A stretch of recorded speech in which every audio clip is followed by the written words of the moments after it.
Surmonter un burn-out, est-ce que c'est possible? La réponse est oui. D'ailleurs, la preuve. Bonjour, ici Valérie Duesruf pour une nouvelle vidéo de Décide ta vie, une série de vidéos courtes et faciles à regarder.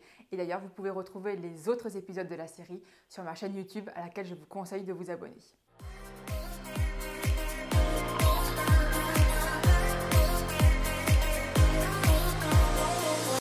Avant de vous donner les clés, petit rappel de ce qu'est le burn-out. Alors, à l'origine, c'est un état d'épuisement professionnel et puis ça s'est étendu. On parle notamment de burn-out parental. Je suppose que ça vous parle. Alors, surtout après le confinement. Je ne sais pas vous, mais moi en tout cas, il était urgent que les écoles réouvrent. Merci, ça a réouvert. C'est une bonne nouvelle.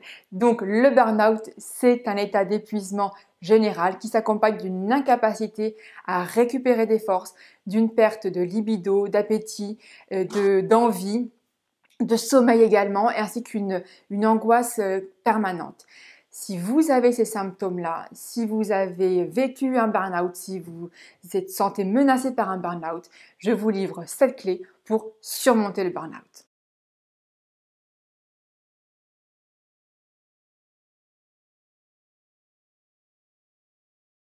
La première clé, c'est d'identifier.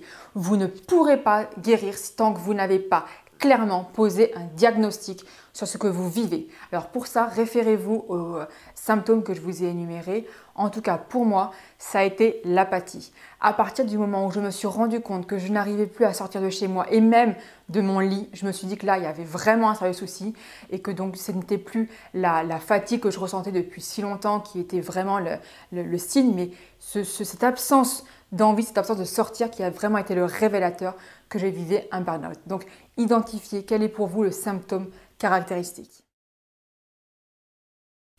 La deuxième clé, c'est d'accepter sans vous juger. Alors, être en burn-out, ça ne veut pas dire être faible.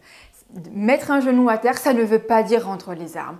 Donc, il ne faut pas être gêné, être honteux de ce que vous vivez. Ça me fait penser à un client que j'ai rencontré il y a quelques années, il y a 5-6 ans, à mon cabinet parce qu'il était en burn-out, donc il vient me voir. Alors, pour vous faire un peu le profil du client, quarantaine plutôt flamboyante, marié, cadre supérieur, performant, sportif.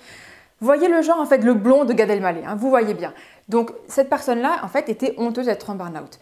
Il faut savoir qu'il n'y a rien de honteux. Souvent, ce que j'ai constaté dans ma clientèle, c'est que, bien au contraire d'être des personnes faibles ou feignantes, comme vous pouvez le penser, ce sont plutôt des personnes qui sont exigeantes, perfectionnistes, avec ce souci du détail qui font qu'ils vont tenir, ils vont s'efforcer de donner le maximum d'eux-mêmes jusqu'à ce qu'un jour, eh bien, le corps lâche. La tête, elle veut continuer, mais le corps, il lâche. Et donc, c'est pour éviter d'arriver à cette extrémité-là qu'il faut accepter sans se juger. La troisième clé, c'est de comprendre. Bien souvent, les personnes qui sont en burn-out, en fait, cherchent par le travail un signe de reconnaissance. Donc, vous devez comprendre pourquoi est-ce que vous avez forcé comme ça, quel signe de reconnaissance vous cherchiez. Donc ça, c'est très important aussi parce que lorsque vous aurez compris, alors seulement vous pourrez passer aux étapes suivantes. Et la quatrième clé, c'est de changer. Vous ne pourrez pas reprendre des forces, vous ne pourrez pas vous reconstruire, vous ne pourrez pas avancer tant que vous n'aurez pas compris ce qui n'allait pas, si on est d'accord, et changer. Parce que si c'est pour refaire constamment les mêmes erreurs, eh bien vous retomberez constamment dans le même schéma et dans les mêmes difficultés. La même énergie crée les mêmes problèmes. Donc pour cela, pour éviter de retomber en burn-out, vous devez changer. Et c'est une opportunité justement de vous améliorer. Profitez-en. La cinquième clé, elle va vous dire quelque chose, vous avez l'habitude, c'est assumer. Oui, vous le savez, c'est un conseil que je donne souvent, assumer. En tout cas là, pourquoi il faut assumer? Parce que vous ne pouvez pas changer, vous ne pouvez pas vous reconstruire si vous n'assumez pas, si vous n'en parlez pas aux autres. Alors je ne vous dis pas de raconter ça à tout le monde, bien évidemment. C'est votre intimité quelque part, ça vous touche de près. Donc par contre, en parler aux personnes qui vous sont proches, qui vous sont chères, qui peuvent vous apporter un réconfort et qui peuvent vous apporter de l'aide, c'est très important. Je pense notamment à votre conjoint, à vos enfants, à votre cercle familial professionnel restreint, qui vont pouvoir, par exemple, si vous n'arrivez pas à déléguer, vous aider en déléguant, en acceptant de déléguer à ces personnes-là. Donc à ce moment-là, c'est important de pouvoir assumer. Et peut-être même aussi, si vous avez besoin, n'hésitez pas à faire appel à un thérapeute, à un coach, à un professionnel qui va vous aider en vous transmettant les clés pour justement apprendre à assumer et à déléguer et à changer. Donc n'hésitez pas à assumer. La 6e clé, maintenant on y est, c'est de vous réparer.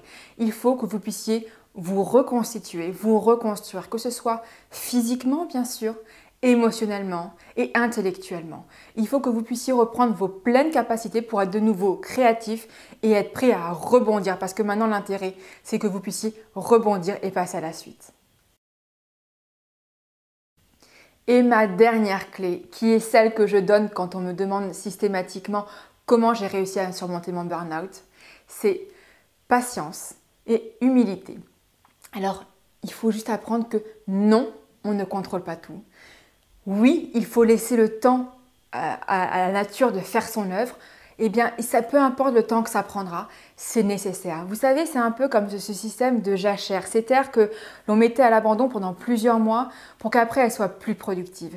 Eh bien, c'est ça que moi j'ai vécu et c'est ça que je veux que vous fassiez. Que pendant un certain temps, vous acceptiez cet état de fragilité temporaire qui ne vous rend pas vous fragile ni vous faible, mais qui fait qu'en ce moment, vous avez besoin de faire une pause. Et ce n'est pas grave. Qu'est-ce que quelques semaines, quelques mois dans une vie, même une année? Moi, ça a duré 9 mois. Alors d'ailleurs, c'est une durée assez symbolique. Et alors, vous voyez, je suis là. Je suis aujourd'hui pleine d'énergie et avec une force supplémentaire. C'est qu'aujourd'hui, j'ai l'énergie, j'ai retrouvé l'énergie que j'avais avant. Mais en plus, j'ai une force supplémentaire qui est que je connais mes limites et que je sais qu'il ne faut pas que je les franchisse pour pouvoir tenir plus longtemps. Vous savez, un petit peu comme cet adage qui dit « qui veut aller loin ménage sa monture ». Donc c'est ça que je veux pour vous et c'est pour ça que je vous ai livré ces 7 clés que je vous rappelle maintenant. Donc la première clé, c'est d'identifier. Identifier ce diagnostic que vous avez, ce burn-out. La deuxième clé, c'est d'accepter sans jugement cet état temporaire que vous avez. La troisième clé, c'est de comprendre pourquoi vous en êtes arrivé là. Qu'est-ce qui a fait que vous avez souhaité pousser jusque-là, inconsciemment même. La quatrième clé, c'est de changer pour ne pas retomber dans cette mauvaise habitude. La cinquième clé, c'est d'assumer, ne pas avoir peur de demander de l'aide. La sixième clé, c'est de vous réparer, de vous reconstruire pour rebondir. Et la septième clé, c'est patience et humilité. J'espère que ces clés vous ont aidé, qu'elles vous aideront si vous vous sentez menacé par un burn-out ou qu'elles aideront vos proches. N'hésitez pas à les partager avec vos amis. N'hésitez pas également à me laisser des commentaires pour me dire de quelle façon, quel conseil vous a particulièrement aidé. Et si vous avez, vous, eu un conseil qui a été très utile dans votre parcours de guérison, je serais ravie de le connaître.